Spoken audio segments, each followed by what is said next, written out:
What happens when you lose all control? When you can't move for 2 whole months? My guest today knows. Rossella Vasta is an Italian artist whose work was at Lincoln Center for years, honoring those we lost on 9/11.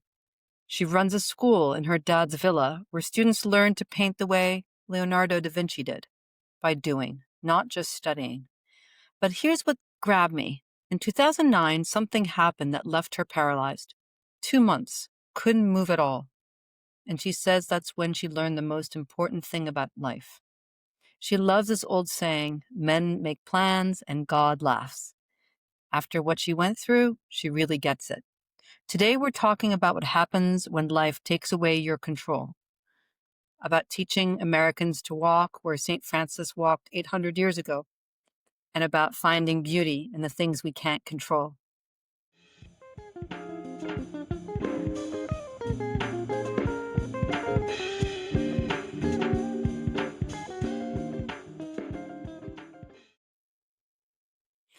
Where are you today? I'm in my studio. You need to- In Italy. Yes, I'm in Italy. I'm in Corciano, which is near Perugia. Actually, you were invited to come visit. One time you come, and this is I my will come. yes. So this is my studio, which is very quiet. There is nobody here, just me. You can see there is a painting of mine in the back. I just so enjoyed meeting you at the 9/11 memorial this Yeah. year in New York Yes. and watching the rehearsal, and then also meeting that psychologist who Mhm. came to your school. Is a Carlene Taylor. Carlene Taylor. She is a psychologist. She worked with the University of North Florida in Jacksonville, and she came all the way from Jacksonville to attend the Table of Silence. And yes, that I like because there is a mantra that all the people that come here they refer that is a healing place, and that's to me is very important Yeah. to offer an experience which is not just a touristic experience. I mean, that's I think is probably the reason why I do all the work that I do, which is a lot. You do a lot because I was looking at, I knew you were an amazing artist, and I even looked into your accolades. You were, oh gosh, the Biennale in Florence. You exhibited starting when you were 19, Yes, even earlier. even earlier. Okay. You run a school, a family business. You're an artist, and you run these amazing spiritual programs to show people the Franciscan path. Yes. Just recently, we completed, um, after 5 years of working together with this theologian, a program of women saints in central Italy that has been very successful because women's sanctity is different from male sanctity. And sometimes the women are the other part of the main saint. You don't have many women that are founder of the order. Those the male, they found the order, and that there is the female version. So that's very interesting to see how they express a different way.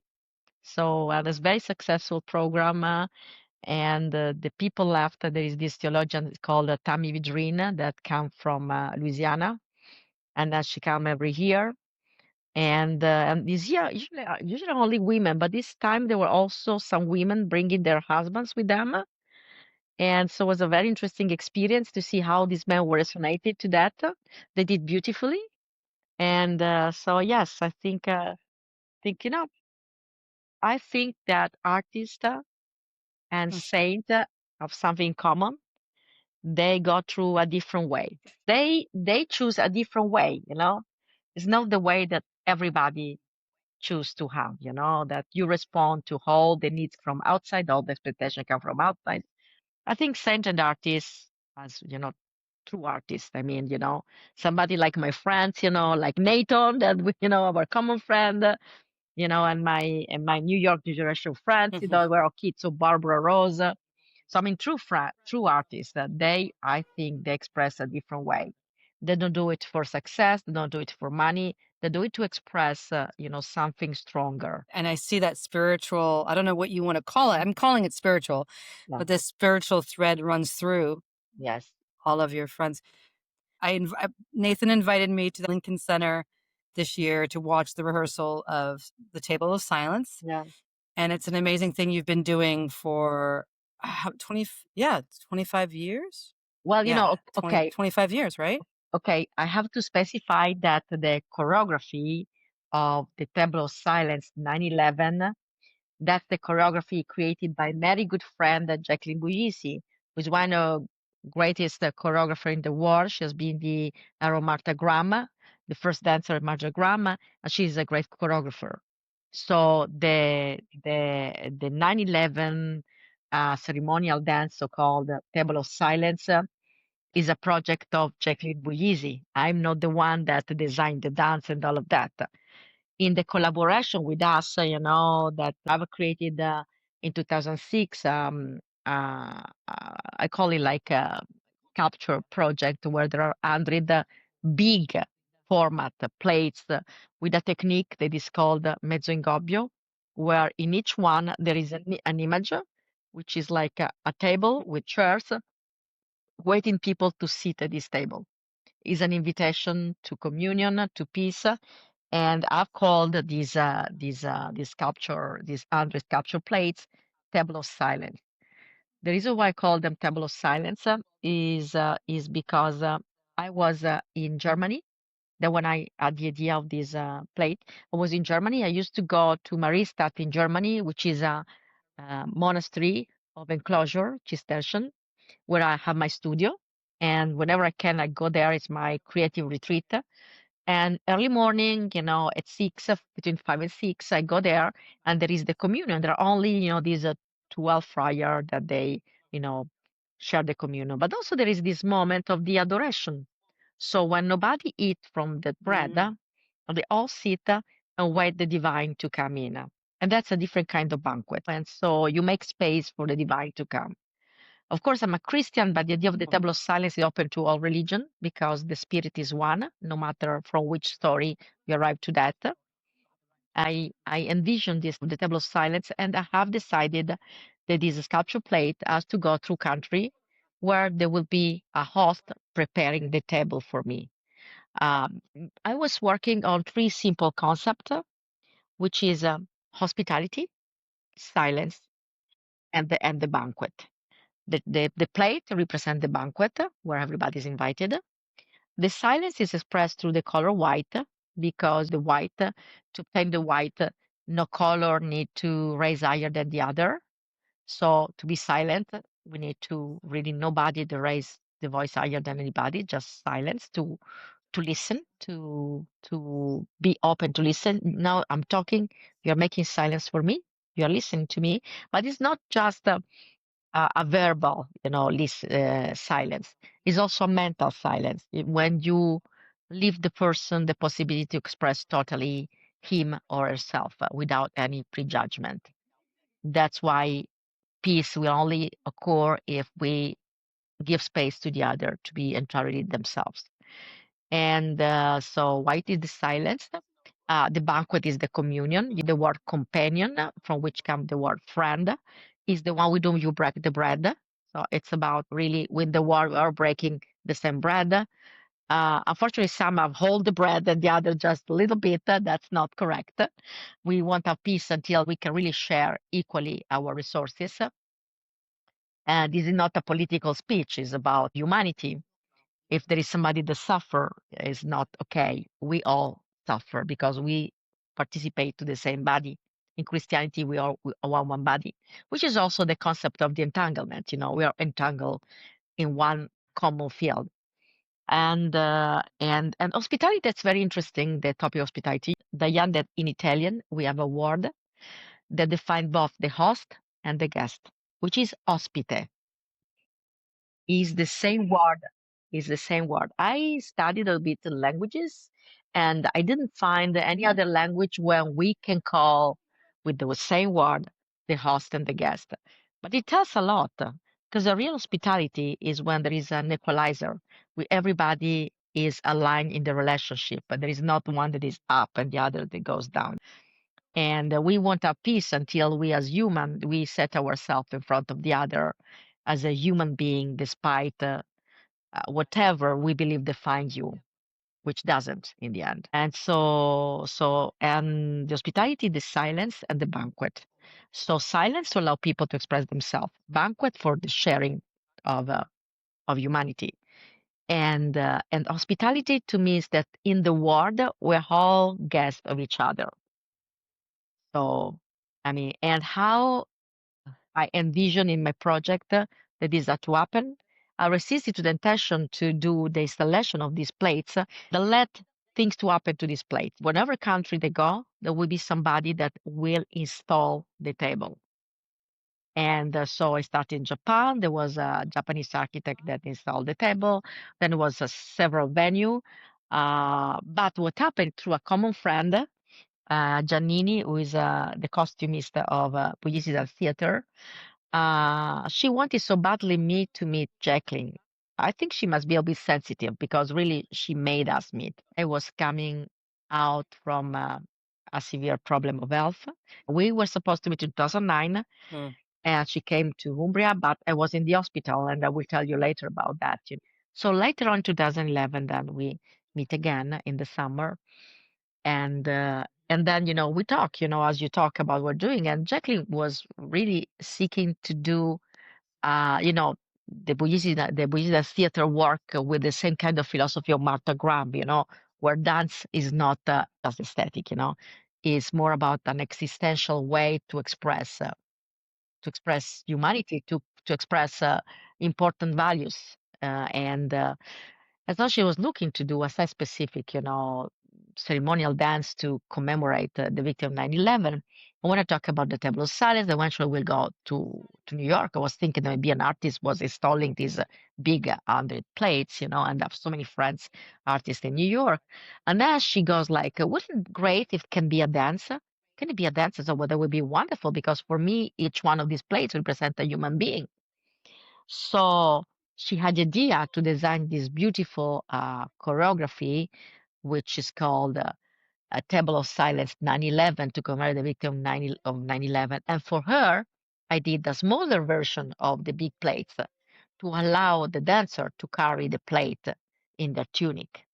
And this way, in their Mm. dance, this plate became an Mm. offering. You see, there is this moment when they raise, the plates up to heaven is like an offering for peace. And to me, if I would not set myself out from the installation of my plates, something so great would never happen because there was not space for a great artist and choreographer like Jacqueline Puglisi to create this wonderful choreography that every time I go there, I cry because I think it went beyond anything that I thought of. Well, well, she obviously saw what you had started and went with it, Well, right? I've created something like a zest. So the Temple of Silence was like a zest because I did this Andre sculpture plate. They still go around in the world. Still there are installations that go around in the world that were installed in Rome at the Arapacis Museum of Arapacis in Rome. They are permanently now installed at Emergency that was created by Gino Strada in Venice. So there are so many venues that still go on. For her, I did a smaller Mm. version of the plates that I donated together with the factory where I've realized this plate, which is Fausto Biazzirri, that allow me to do all this work. We have donated to Jacqueline Puglisi Dance Theater to have them being displayed in the big around the fountain. There is this kind of black marble table in a way with the water inside, and they are displayed there as an invitation table, and then all the dancers carrying their tunic. And every year is special. Yeah. Well, for those listeners who've never seen it, I urge you to look at. There's a website where they can see the actual video of the dancers in front of Lincoln Center. They can go to Puglisi Dance Theater, and then you write Table of Silence 9/11. There should be all the YouTube, video of all these years, of all these years. So amazing. Well, you got her attention, and you're an artist in your own right. I don't want it to only be about dance because you're I'm a painter. You've been in museums on three Yes. continents. Yes. Three Yes. continents. Yes. You won first prize at the Biennale in Florence, Yes. For painting. and you had your first solo show when you were 19, Yes. right? Yes. It's true. And so, but you're such a humble person. I know you never like to talk. Like when I first met you, I had no idea how famous you were. I'm a So, gator. I'm a gator. Just like I don't I don't see myself. Uh, yeah, and I love when I asked you about what kind of philosophy do you follow, and you said men make plans and God laughs, and I yes. love that because Yes. you have this letting go Yes. philosophy Yes. that's maybe a lot of Saint Francis, right? You want to Yes. talk a little bit Yes. about Saint Francis? Now, this year is the 800th anniversary of St. Francis, the foundation of the rule and many other things. So it's very important to talk about him. He's my buddy because he and Sinclair, well, I grew up in a land where, you cannot talk about St. Francis. It's impossible. But my spirituality is very linked to Francis because, first of all, Francis was an artist. Francis was a poet. Even if you don't believe in sanctity, so you don't believe in being a saint, well, he's a poet. He's the first poet in the Italian language. Before Dante, he used the Italian language and literature. In fact, Dante gave a big position, you Mm. know, to St. Francis in his Divine Comedy. To live the sanctity through creativity, I think is very interesting. We have a very interesting figure in the Middle Ages, he and Hildegard von Bingen, that live their sanctity through creativity. Well, for him, the Virgin Mary is a very creative symbol. Is like, the the cloister garden where everything is there and fertile. For Hildegard von Bingen, there is the Viriditas, which is this kind of a principle that exists in everything is alive. And Hildegard von Bingen, in this 100 year before Francis, said that we resemble God in our creativity because He's a creator, and through our creativity, we get closer to that divine aspect which is in us. And I think Francis, 100 years later, is really expressing the same idea of going through poetry and creativity through God. And I think what is very interesting in Francis is a idea of humility, which I always say there is a difference between modesty and humility. I used to say I'm not modest, I'm humble. Because the modest, is the one that's like lucky, thing like that, just which is not really exactly what is humility. And modest come from Latin ad modum. So it's like the bourgeois moral, just I need to behave the way Mm. the others expect me to behave. Humility come from Hmm. humus, which is a fertilized land. So I am the same level of the land. So I don't raise me higher than anything. But because I'm the level of the land, I can embrace all this humus, all these fertilized hand that nourish my creativity. I really think that Mm. artists, the more they're humble, the more they're creative. Very often artists, when they are too proud of themselves, they stop being creative. And so I believe that this trace of humility in Francis, to be at the level of the earth, to let be fertilized from nature, because we are nature, is very important. And another aspect that I like of Francis is idea of leadership, because think about that, Diana. When Francis decided to join a religious order, he had not to create his own order. He could go to order already existed, like Benedictines, other order already existing at the time. Why he had to find his own order? Well, the reason why it found his own order, because all the other orders, that, for instance, the Benedictines, they were having an idea of leadership as a pyramid. They are called monastery, and once you enter Mm. the monastery, you stay there until the rest of your life, so you don't move around. And then once you are the prior, which is like the head Mhm. of the organization, you retire as a prior. you don't go back to be a simple monk or friar. St. Francis stated that everybody in his organization has to have an experience of leadership, of the good how you say pastore. Christ is the one that lead the sheep, and I mean, the the shepherd. shepherd. Yes, the shepherd. Okay, I was looking for this word, the shepherd. Okay, the shepherd is the custodian.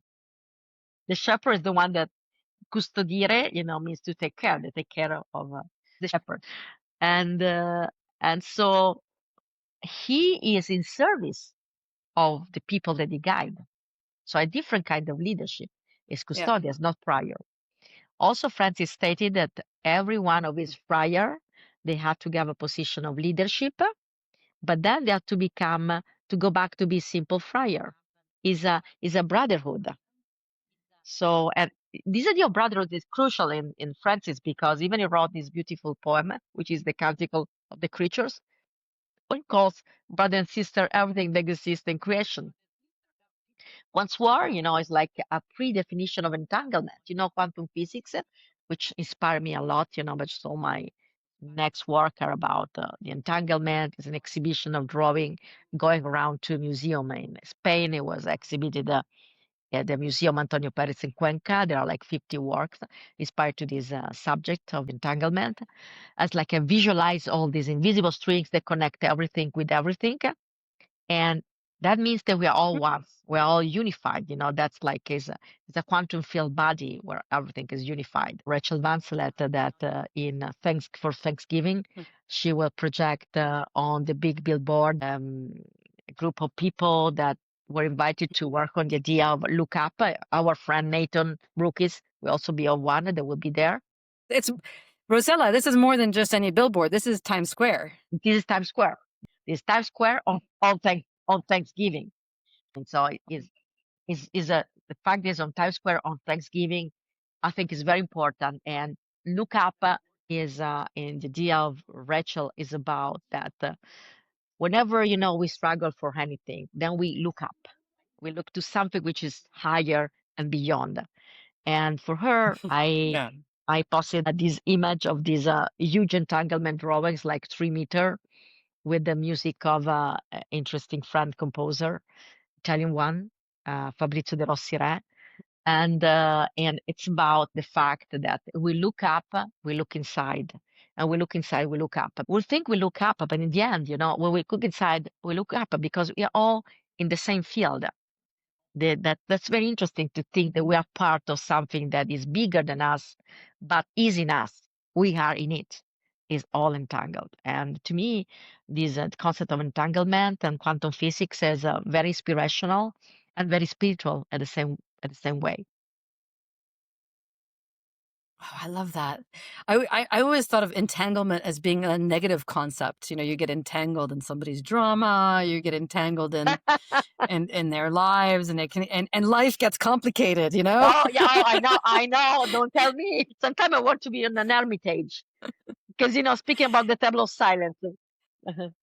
Whenever you use words, you can hurt somebody can overreact, then you enter into people like drama, and then you become dramatic, even if you want the drama. So words sometimes, just entangle you in situation. So silence is very important. Einstein observed that if we shoot two particles from the same source at a huge distance one from another, when one has a specific behavior like quantum spin or something like that, the other at the same time, at a speed which is higher than the speed of the light at the same time exactly, has the same behavior. So advanced that there are invisible strings that link everything with everything. We are all connected. That's the entanglement. We're all entangled. We're all at one. I was going to ask you in terms of entanglement because you are on the faculty of your school in Umbria, right? It's a family business. It's not a school in terms that we have a professor that come every day. It's a school that since the year 2000 hosts program from American universities. So the university come here for a period from a minimum of 1 week to a maximum of 3 months. And originally, we had a 3-month program with Montana State University. So they get credit not from us, but from the university whose program we host for a period. And we work with them to co-create the program site specific for them. So depending from their needs and what they aim, then we co-design the program with them for all that we know and for all the connection that we have in the territory. Sometime I teach some programs. I would say like more teaching because teaching is more, I would say, academic or things like that. I share. I would say I have a degree in philosophy and a PhD, honorary PhD from a Franciscan university that was in Milwaukee at the time.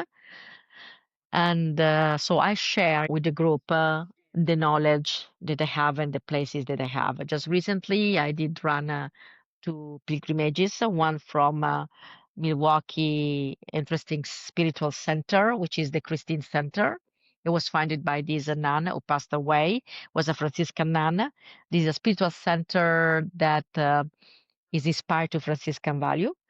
And then I had another program, Women Saints, that just ended, a week ago and about following all this. So there are certain things that I do directly, or also I have a wonderful tour guide and friend that she ran a lot of these programs. Because I cannot do everything, and I don't want to do everything, even if I do a lot. Mm. But very often those friends that know me, they're interested in the spirituality. Sometimes they ask me to run personally and co-design the program. And it was a lot of work. I do it because to me is a way to express my spirituality and share what is very important to me. To me, art and spirituality are the reason why I am in this world. I love that. So you teach you. This is a place where Americans come to walk the path that Saint Francis walked 800 years ago, right? Yes, yes, yes, yes, yes, And you walk along with them and share what you know. yes, Uh, yes. and What is very nice and that for many of them became like a healing place because people feel at easy when they're here. They can be totally themselves, and there is a sense of community. United States people usually are very tense because we as Italian we are more open. We are allowed to show our weakness. With our friends, we talk about our problems. That's okay in our culture. We hug each other there is not all this sexual paranoia, friends hold hands, there is a lot of warm and sharing that there is not much in the American culture. So when they come here, they feel relaxed. They feel, oh, this can be real. This can be done. So it's not only about following the path of St. Francis. It's about being in a place when you can really live the moment, have the experience, even eating a meal, and be present. And be present. Not be always Mm. next. Schedule this and that. To be present. I think that's very important. It's very hard nowadays to be present. Well, the psychologist I met at the rehearsal Yeah, at Lincoln Center yeah. said that it was transformative And she's got and and she's coming incredible. and she's coming with a group this coming Monday. Ah, Yeah, yeah, she's coming. Yes, and in fact, and yeah. yeah, yeah, and she brings adults, because you know, adults, people that are going to age, and you need to remotivate them for the last part of your life that can be as rich as the first part of your life, just different. New purpose in life, curiosity, all these things that can help the human Yeah. being. You've mentioned before that at some point in 2009, you had trouble moving and you went through Yes, a really difficult time, but you said you learned a lot from it. yes, Is that something you'd like to talk about? yes, of course. I even wrote a book. This is the book Interruptio. They come from the Latin root of interruption that you have in English, and then 2009. I was all in a sudden paralyzed and I couldn't move anymore. I mean, this part of the body was completely not existing. I could cut myself, I could burn myself, I'm not a body. The most difficult part was that there was no more contact, my feet with the earth. We don't really realize when we say we're grounded Oh. because you walk and you feel, whatever surface is under your feet. If you're on grass, if you are, walking on a street, we don't think we naturally, but we are connected. And I felt completely disconnected from Earth, I had only a body from here to here. That's it. And really that was very odd experience. But I mean, nowadays little problems sometimes they make me angry. I try not to get angry easily, but sometimes, sometimes I get nervous. But in that moment, we had a lot of reasons to panic or to think, why me? People wonder that, why me? Like just, or react or just, I was so much in peace that I think I was in a state of grace because it's impossible that somebody with that prognosis can react that way. I remember that when this surgeon, a great surgeon, that then, he was one of the best neurosurgeon in Europe, Andreoli, that then, few years later retired. So thank God he was there when I went on surgery. He very seriously told me that I was going probably to be paralyzed for the rest of my life and that he was trying. I had a tumor on my spinal fluid that has compressed my spinal fluid, brought to necrosis. So it was dead. So we had no clue that this could regain life. Plus, it was pretty sure that there was cancer. And you know that nobody survived at cancer at the spinal fluid. That's impossible because so, and I have this verdict and I stay still and they smile at him and they tell me, well, you are the best surgeon. And you know what? If this doesn't work, we all take the train and we go to Lourdes. I, and they look at me like, but just probably saw a lot of women that in situation like that were crying or in despair and I stay Yeah. calm all the rest of that. So there was something. Rossella, what's in Lourdes? I mean, I know there's a cathedral there, but Pardon? right? Is that where you said if it doesn't work, you'll take the train to Lourdes? Yes, Lourdes is a sanctuary where there was where the Virgin Mary um, uh, appeared, and there is a water where over the centuries there occurred a lot of miracles, miraculous water. So just to say, if this didn't work, we can still have a miracle. There was a bit of a joke, but at the same time not completely, and means that inside of myself there was a voice that was telling me, "You're not gonna be paralyzed for the rest of your life." I felt that to go through this experience as I needed to understand what is the cross. Because I'm a Christian, it's very easy for me to get the Virgin Mary. She's a mother.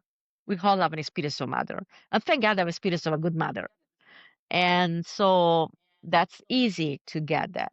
But to get Christ and the cross, that was for me something, even I believe, of course, in Christ, but to feel it.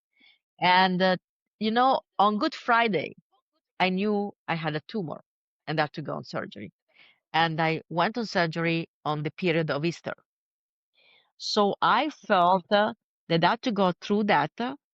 And also, they put nails on my spine to check the spine before the surgery, and they were really hammering this this nail, and they put here all these things that was bleeding to check how much signal was from the head to the body. So, I went through my own cover in a way. And I went through that, accepting it and believing in the time that there was a blessing, that Christ was blessing me through having me experience that path. and there was so much in peace. I was giving a lot of hope to the people that were, was in this room of the hospital with other four people. And that was so funny, Diana. I was so hilarious.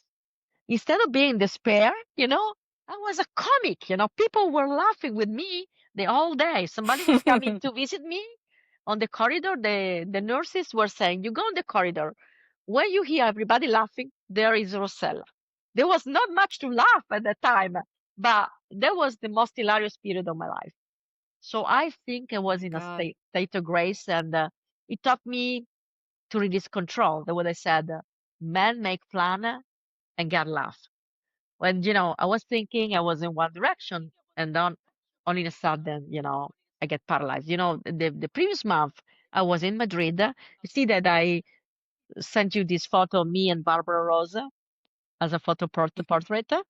That was the exhibition that I had in Madrid few months before being paralyzed.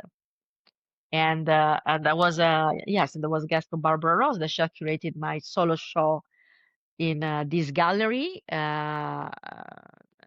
Binomio. That was a gallery that was active these Mhm. years, and few months later I was paralyzed. Can And you also, explain who Barbara Rose? Can you explain who Barbara Rose is to our oh, listeners who might not know? You were part of her family, right? You were yes, part of yes, yes. her That's creative how family. that's how I met Nathan Brookis and all these artist friends that I have in New York. Oh, Because okay, Barbara Rose. First of all, Barbara Rose is one of most important uh, art critic, art historian, and scholar in the world. In the world, wow. she was the one that wrote a book about American art since 1900. On the first half of 1900, there wasn't a text that could explain what was going on. So she wrote this text. The make her famous was translated in many languages. The second husband was Frank Stella, among, was that recently also passed away. Barbara Ross passed away in 2020.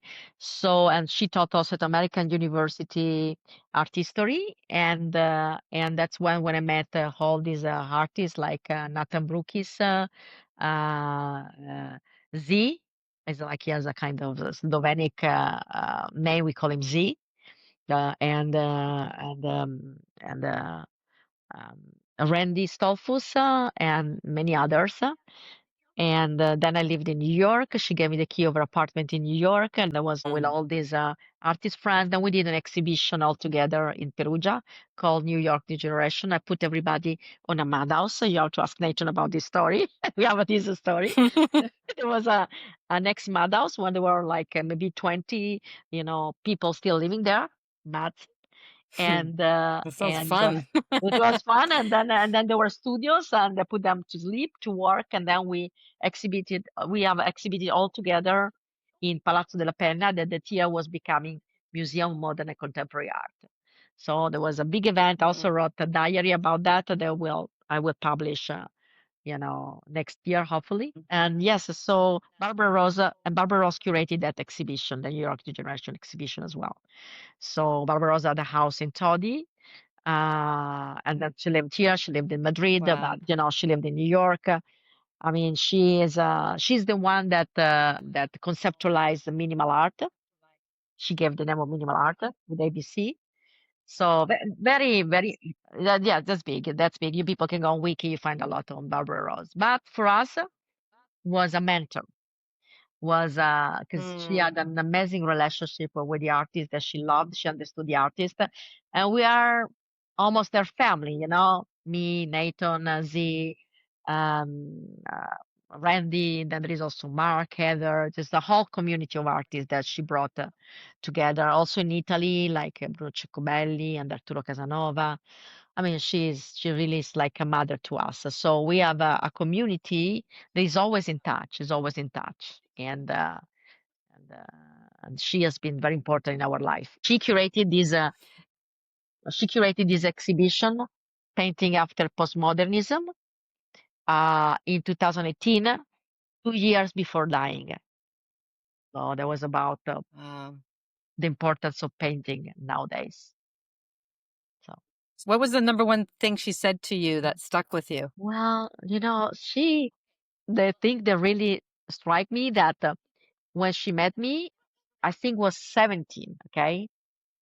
And as she came visit my work here in Perugia, she was living Todi, and we went with my mom to get her here. I was not driving at 17, and she saw this painting that I painted when I was 15. And my father, who passed away in 2022, who I adore, he was not so happy for me to be an artist because was a businessman, a trainer, and just everybody think the artist will be a starving artist or what the future. So I was never encouraging me, in my heart. And Barbara was very important because she told my dad, you have to let her do whatever, she feel like because she's an artist. And for him, Barbara Rose, because she's an artist, that was huge. And then, when she saw the first painting that are in the Red Launch, that never wanted to sell, people wanted to buy them. And I want to sell this very, very first work. And then she, next day, she called me and she said that she didn't sleep there all night. Well, because she thought I was a genius. Well, I don't think I'm a genius, but to have Barbara Rosa to say something like that, and you are young, give you the strength to say, to keep going and to believe in what you are doing. And for her, she never was telling the artist what to do, she was really listening to the artist, coming to the studio and having this amazing conversation. And we all miss her, And she also introduced me to Dan Kimes, because Dan Kimes at the time was the director of this art department at American University, where he was also teaching painting. Then he has hired Barbara for art history to teach art history, and who was the one that flew me to United States for the first time to give a lecture about Italian art. And that's when I met Nathan, Z, and Randy. So, and we've done Crimes, we've been collaborating many years, and now we have a program of residency. It's called ACI Residency. They come every year. We have 3 sessions per year. And Did you get him listening to the Hildegard von Bingen Gregorian chants when he was there by any chance? yes, yes, I always listen the music. The people knows they come to my studio, and very often I start the Hildegard von Bingen music. I always listen to that Wow. music. Sometimes I do some acoustic, I call them acoustic bath. That I made studies that Gregorian, they have those vibes that are very good for your body. We are all in resonance, okay? We are crossed by sounds, but the Gregorian are the very best, powerful music. And sometimes before painting, I live in the space to clean the space. I only create out a huge state of peace. Even my work is very energetic, but I always start creating from an inner state of peace. To me, peace is crucial. Where did you discover Gregorian chants? You spent some time in Germany, right? Yes, yes, yes. I spent some, And is yes, that where you were yes, in a yes, monastery yes, and you did some yes, art there in the yes, monastery? Can you talk yes. about that a Well, little bit? yes, in New York, that when we met, it was not easy for me. When I came back, I had so much work and I couldn't really relax. But I was glad, and also glad that I met you, Diana. And so it's not easy for me to leave. But when I can, I go for at least a month to this incredible place, which is in close to Cologne. Okay, it's in the forest, and it's called Marienstadt. Is a Cistercian monastery, and they have to respect silence there. So really is a place where I can recollect myself. And even if I'm a person that is very vivacious and I love people, but I need also to have a long period with myself where I don't need to talk to anybody and I can be in my studio. So there is wonderful because, I really am just with myself. The monks, which are now is like a community of friends, but I respect their silence. They respect my silence, and I really Mm, spend a long period in silence and creativity and prayer there, and I miss that dimension. I miss that. wow. So I guess you don't get a lot of silence when in the No, building you're in now. Now, no. explain the place that you're in. This is a family house, right? Yes, this is a family business. The family business. We are in front of a castle of 13th century. We are below a very beautiful village. It's Hmm. called Corciano. which is from the Middle Ages. And we have all this facility, which is composed from a 17th century country house with 20 rooms where we host our guests, a big congress center, and an old villa. And we have a chapel in the villa too, so that is consecrated. Ooh. And we have a big park with cypress trees. You need to come visit us. You can feel connected to 800 years ago being there. Yes, yes. And we also were very foodie Mm. people. We love food. We love to cook. So how what's that like? Because I looked at what your siblings do. You Mhm. have a I have four, brother. You have uh, brothers. yeah, I have four brothers. Yeah. I have four brothers. I have a twin brother. And They're all high tech geniuses, okay? Not like me. I was feeling sure we'll be able to do that. Will it work? Just even for this simple thing, I was panicking. So I'm not high tech at all. So my twin brother is high tech, and he really had created all this high tech system at this transportation company initially. And then I have Filippo, who is 1 year less than I, and he speaks 5 languages. He's a business trainer and a business consultant, but a very high-tech one because he also uses artificial intelligence, but he used artificial intelligence many years before that now everybody speak about. They even wrote a book about artificial intelligence in Italian. Now, when it will translate into English, I will send to you. And yes, create models. Mhm. Rossella, I read that it was the first Italian book on video. This is Davide. This is the youngest. This is the youngest. This is Filippo. Then there is Angelo that lives in Wisconsin, lives in US, and he is a executive director of a high tech company in Wisconsin. And I used to say is my sister because I have no sisters. And usually brothers, they call you when they need something. You never, oh, I just wanted to chat to you. How you doing? Will you go shopping with me? Would you like, no. So the only one I can talk to as you talk to a sister is my brother Angelo. I love all of my brother, but he's the most sensitive. He embrace, that part that usually belong to women of sensitivity, caring. So I just spoke to him today, and yes, I miss Angelo a lot. And then there is Davide. Davide is the youngest, but you have to understand that my mother was like, Bunny, they do a lot of kids all at once. So from me and my twin brother and the youngest brother, there are 7 years difference. So my mother made a kid one after the other. So the youngest is not that young either because he's past 50, and he is a very renowned Italian video maker, and he wrote a lot of books, among which a book on video making. Yeah, my father has a degree in law, and then he moved to Rome because he studied business and he was a business consultant, and then he was hired the general director with Tony Perugina, and then he went back into consultancy. That's why initially the school started as a school for consultancy, business school, and then in the year 2000 became more like university containers in a way. My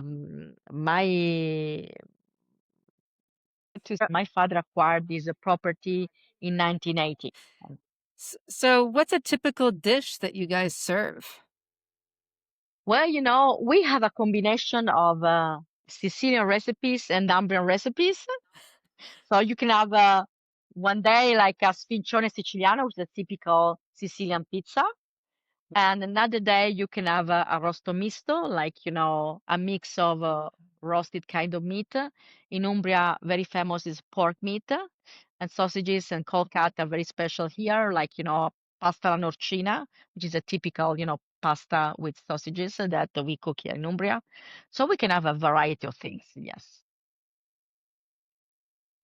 So, what would your dad say about your school today? My father was very proud of me in the end of his life. I I worked very, very hard. And one day I told him, Dad, I'm not doing a beautiful life because really I hold a lot. And then he said, No. but your life is beautiful. It's different to make a beautiful life and to say your life is beautiful. Mm. When I say life is beautiful means that there is beauty in your life. And the beauty are all the beautiful people that I meet, all the beautiful experience that I'm able to donate, all the good that happened in my Mm. life. Of course, sometimes in your life also happen things that are not completely beautiful or completely as you would like. But I have to say that in my life there is more beauty. Who said in my life there is a lot of beautiful people. It's yeah, the people make your life beautiful. I think that we are all entangled, and I think we are all connected. Even these two groups, that I had. I mean, they were such beautiful souls that you create all this beautiful energy that is all entangled. I think that the energy that we exchange is very important, and doesn't mean that is always like that. Also, life you can find moments of tension, but I have to say that most of the time I have beautiful people and beautiful experience in my life. It's the divine love that come to your life and give you peace. That's for sure. This is the book that I wrote together with others. Maybe that's nice to talk a little bit about that. Because with my friend Dan Kimes, the artist Dan Kimes, that was also the director of the American University, still teaches painting there. He came that summer after my surgery. He was talking about something that happened in his life. He had a flood in his house and he lost a lot of documents, painting, photos, and he got depressed because we don't realize that our memory, we carry our memory with all the belongings that we have, the object, the photo, we get rid of all of that. What is our path? We don't realize how much we have belonging to our belonging. We carry them. And so for him, was like all of his life was erased. And he lost also his painting, all this drawing and all these memories with important people stuff was devastating. And then slowly by slowly, he was taking all these pieces of photo and reassemble them like a puzzle and do a new work about that. And from that crisis, it became a new way of doing art that is what he's doing now, that opened a new door to his creativity. This book came out in our dialogue.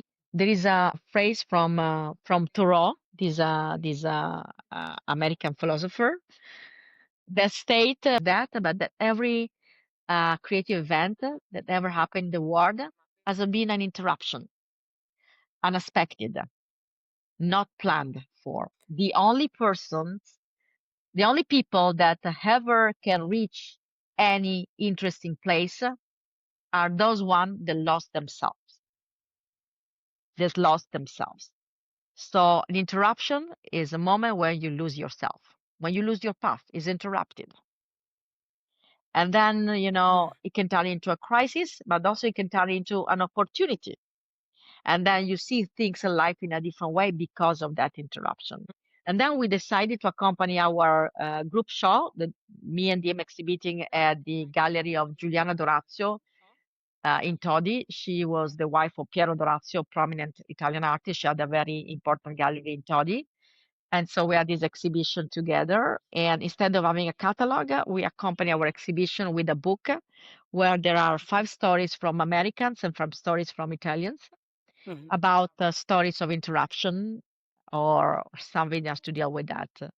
And I started translating the book into English. Actually, some parts are already in English because they are from American friends, but I had no time to complete it. At a certain moment, I know I will have an English version because including Dan Kimes, we have many people that wrote there. So life is go, you go with the flow.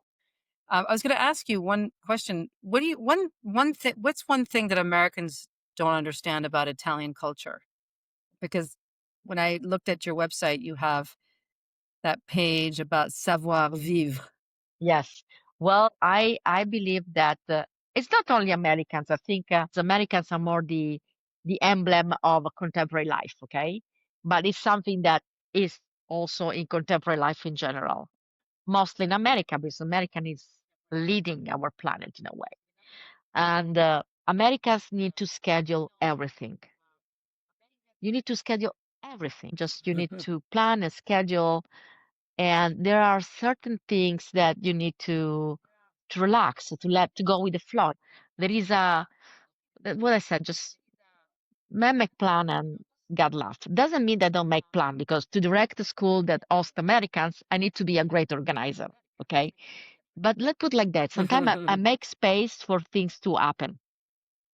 I make space for things to happen. So even when I do a program, I schedule everything, but I let space for plan to change a little bit so that something can happen or like wait a moment is better than another one.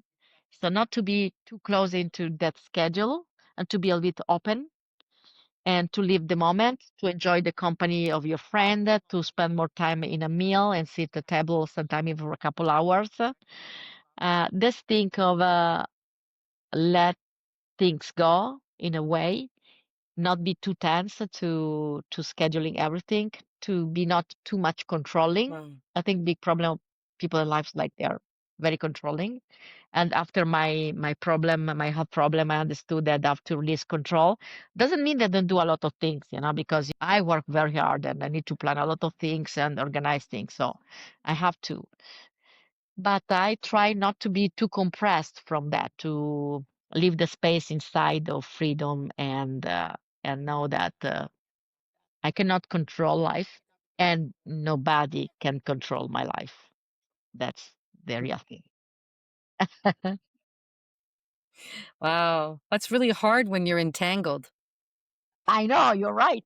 That's a good point. In fact, you're right because sometimes Diane, I tell myself I would love to be on an hermitage alone because we're entangled. You're taken to all places and dramas, people, and things like that. So it's not easy. It's not easy. And I'm a person that like to have harmony, and when this harmony is broken, I suffer because I don't like conflicts. Even in life, Mm, sometimes it happens, but I hate conflicts. yeah. Well, maybe art is a great way to deal with that.